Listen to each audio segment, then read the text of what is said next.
Welcome to our simple guide on how to make pineapple beer, a delicious and refreshing alcoholic beverage that's perfect for any occasion. To start, you'll need the following ingredients: 1 pineapple, 1 cup of sugar, 1 gallon of water, 1 tablespoon of active dry yeast. Begin by peeling and chopping up 1 fresh pineapple and placing it into a large pot.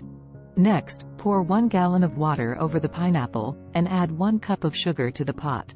Heat the pot on the stove until it reaches a temperature of 170 degrees Fahrenheit. This will help to dissolve the sugar and extract the flavor from the pineapple.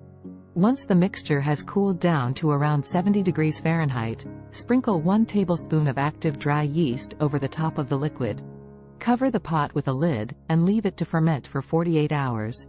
During this time, the yeast will convert the sugar into alcohol, creating a delicious pineapple beer. After 48 hours, pour the pineapple beer into flasks and seal them. Leave the flasks for another 48 hours to let the beer carbonate. Then put it in the fridge and wait until it's cold. And that's it.